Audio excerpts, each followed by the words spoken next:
ಎಲ್ಲರಿಗೂ ನಮಸ್ಕಾರ. ಜೈ ಜಿನೇಂದ್ರ.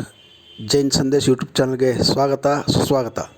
ಸ್ವಾತಂತ್ರ್ಯೋತ್ಸವದ ಅಮೃತ ಮಹೋತ್ಸವದ ನಿಮಿತ್ತವಾಗಿ Jain international trade organisation JITO Belagavi ವಿಭಾಗ ಹಾಗೂ ಉಪ ಔಷಧ ನಿಯಂತ್ರಕರ ಪ್ರಾದೇಶಿಕ ಕಚೇರಿ ಇವರ ಸಂಯುಕ್ತ ಆಶ್ರಯದಲ್ಲಿ ಇತ್ತೀಚೆಗೆ ಆಗಸ್ಟ್ 15ರಂದು ಬೆಳಗಾವಿ ನಗರದ ಮಹಾವೀರ ಭವನದಲ್ಲಿ ಒಂದು ಬೃಹತ್ ರಕ್ತದಾನ ಶಿಬಿರವನ್ನು ಆಯೋಜಿಸಲಾಗಿತ್ತು.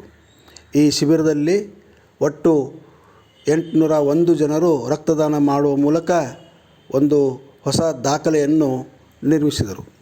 ಈ ಶಿಬಿರದಲ್ಲಿ ವಿವಿಧ ಸಂಘ ಸಂಸ್ಥೆಗಳು ಸಹ ತಮ್ಮ ಸಹಕಾರವನ್ನು ನೀಡಿದವು. ರಾಷ್ಟ್ರೀಯ ಸ್ವಯಂ ಸೇವಕ ಸಂಘದ ಉತ್ತರ ಕರ್ನಾಟಕ ಪ್ರಾಂತದ ಕಾರ್ಯನಿರ್ವಾಹಕರಾದ ಶ್ರೀ ರಾಘವೇಂದ್ರ ಕಾಗವಾಡ್ ಅವರು ರಕ್ತದಾನ ಶಿಬಿರದ ಸಮಾರಂಭವನ್ನು ಉದ್ಘಾಟಿಸಿ ಮಾತನಾಡುತ್ತಾ, ಜಿತೋ ಸಂಸ್ಥೆಯು ರಕ್ತದಾನ ಶಿಬಿರಗಳನ್ನು ನಡೆಸುವ ಮೂಲಕ ಸಾಮಾಜಿಕ ಸೇವೆಯನ್ನು ಮುಂದುವರಿಸಿಕೊಂಡು ಬಂದಿದೆ. ಇಂಥ ಕಾರ್ಯಗಳು ನಿರಂತರವಾಗಿ ನಡೆಯಲಿ ಅಂಥೇಳಿ ಅವರು ಹಾರೈಸಿದರು. ಸಮಾರಂಭಕ್ಕೆ ಮುಖ್ಯ ಅತಿಥಿಯಾಗಿ ಆಗಮಿಸಿದಂತಹ ಬೆಳಗಾವಿ ದಕ್ಷಿಣ ಶಾಸಕರಾದ ಅಭಯ್ ಪಾಟೀಲ್ ಅವರು ಮಾತನಾಡಿ, ರಕ್ತದಾನ ಶಿಬಿರಗಳ ಮೂಲಕ ಜನರಲ್ಲಿ ಸದೃಢ ಆರೋಗ್ಯದ ಬಗ್ಗೆ ಅರಿವು ಮೂಡಿಸುವುದರ ಜೊತೆಗೆ ಅವಶ್ಯಕತೆ ಇರುವ ರೋಗಿಗಳಿಗೆ ತಕ್ಷಣವಾಗಿ ರಕ್ತವನ್ನು ಒದಗಿಸಿದಂತಾಗುತ್ತದೆ ಎಂದು ಅವರು ಹೇಳಿದರು. ಸಮಾರಂಭದಲ್ಲಿ ಗೌರವ ಅತಿಥಿಯಾಗಿ ಆಗಮಿಸಿದಂಥ ಮಾಜಿ ಶಾಸಕ ಸಂಜಯ್ ಪಾಟೀಲ್ ಅವರು ಮಾತನಾಡಿದರು. ಜಿತೋ ಬೆಳಗಾವಿ ಚಾಪ್ಟರ್ದ ಅಧ್ಯಕ್ಷರಾದಂತಹ ಪುಷ್ಪ ಖಂಡ್ಮಣ್ಣವರು ಅವರು ಅತಿಥಿಗಳನ್ನು ಸ್ವಾಗತಿಸಿದರು. ಅಭಯ್ ಆದಿಮನಿ ಕಾರ್ಯಕ್ರಮವನ್ನು ಸಂಯೋಜಿಸಿದರು. ಈ ಸಂದರ್ಭದಲ್ಲಿ BS ಚನ್ನಬಸಪ್ಪ ಕಂಪನಿಯ ವ್ಯವಸ್ಥಾಪಕ ನಿರ್ದೇಶಕ Mrinal, Harshvardhan Insal, new India assurance ಕಂಪನಿಯ ಹಿರಿಯ ಅಧಿಕಾರಿ ಸುರೇಶ್ ಕುಮಾರ್, ಬೆಳಗಾವಿ ಉಪ ಔಷಧ ನಿಯಂತ್ರಕ ಕೆ ಮಲ್ಲಿಕಾರ್ಜುನ್, ಅಜಯ್ ಮುದ್ಗಲ್ ಸೇರಿದಂತೆ ಮೊದಲಾದವರು ಉಪಸ್ಥಿತರಿದ್ದರು.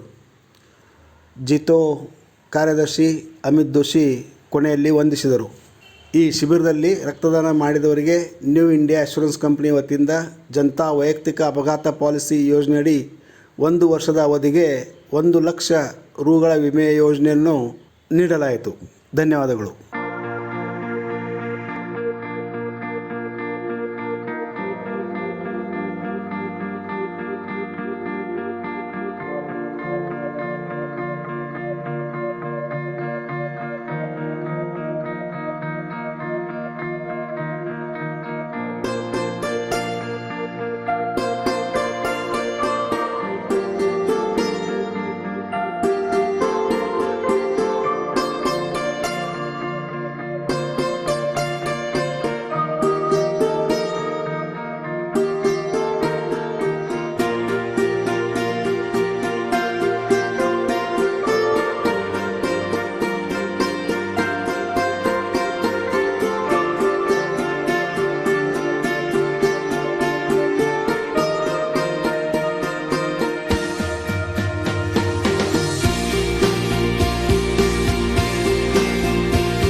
जो भी किया है और खासकर पिछले 10-15 वर्षों में जो परिवर्तन देश में आ रहा है, 15 साल पहले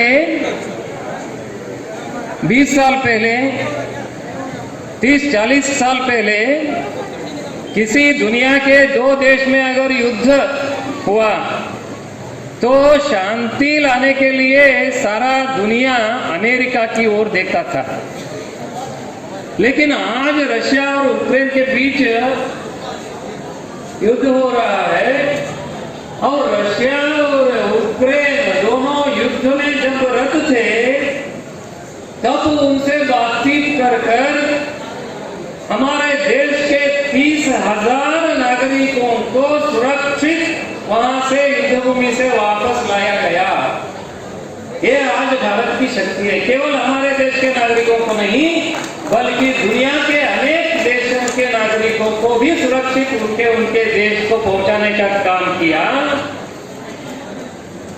और जब आज शांति का बात होता है तो दोनों देश अमेरिका की तरफ नहीं देख रहे, दोनों देश भारत की तरफ देख रहे हैं और भारत के पंतप्रधान को आह्वान कर रहे हैं कि आप कुछ करो।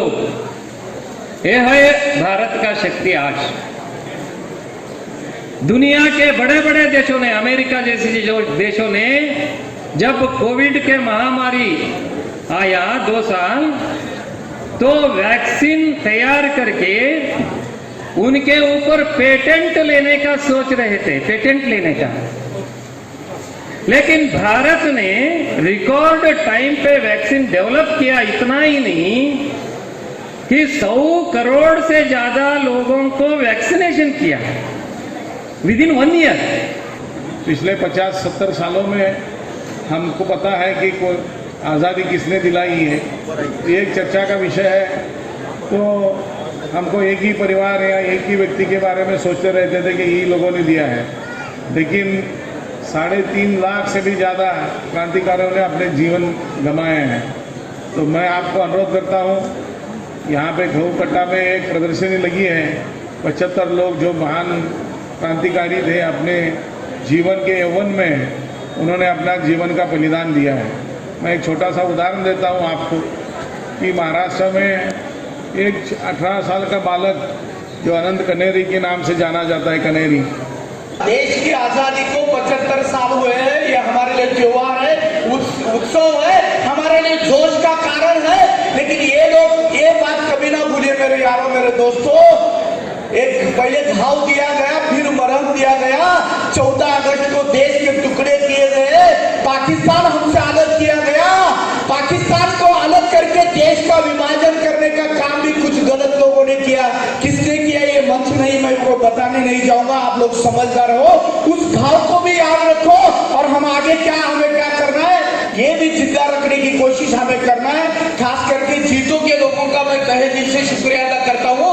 75 साल की आजादी के अवसर पर 750 ब्लड इकट्ठा करके लोगों को अर्पण करने का जो सपना आप लोगों ने देखा है, उसके लिए मैं आप लोगों को सलाम करता हूँ। क्योंकि नरेंद्र मोदी सिर्फ कहने से नहीं होगा, हम सब लोगों को उनके बताए हुए राह पर चलने की कोशिश करना है। इसलिए देश का हर नागरिक अपने हिसाब से अपना योगदान देने की कोशिश कर रहा है। खास करके जीतो के बारे में तो आदरणीय राघवेंद्र कागड़ जी ने सब कुछ बताया। जीतो, जे का टी का सबका मतलब समझाया। मैं जीतो को जो आपका शॉर्ट फॉर्म और जीतो मतलब क्या बोलते हैं, विजयी होने की कोशिश करो। और आप लोग, मुझे पता है आप किसी भी मैदान में कभी हार नहीं मानने वाले लोग ऐसे जीतो के। आप किसी भी मैदान पर उतरो, जीत आपके कदमों में होगी। ಸ್ನೇಹಿತರೆ, ಜೈನ್ ಸಂದೇಶ್ ಯೂಟ್ಯೂಬ್ ಚಾನಲ್ ಇದು ನಿಮ್ಮ ಚಾನಲ್ ಆಗಿದೆ. ಈ ಚಾನಲನ್ನು ವೀಕ್ಷಣೆ ಮಾಡಿ ಸಬ್ಸ್ಕ್ರೈಬ್ ಆಗಿರಿ. ನಿಮ್ಮ ಸ್ನೇಹಿತರಿಗೂ ಫಾರ್ವರ್ಡ್ ಮಾಡಿ ಮತ್ತು ಅವರಿಗೂ ಸಹ ಸಬ್ಸ್ಕ್ರೈಬ್ ಆಗಲು ತಿಳಿಸುವ ಮೂಲಕ ಜೈನ್ ಸಂದೇಶ್ ಯೂಟ್ಯೂಬ್ ಚಾನಲ್ಗೆ ಪ್ರೋತ್ಸಾಹಿಸಬೇಕೆಂದು ವಿನಂತಿ. ಧನ್ಯವಾದಗಳು.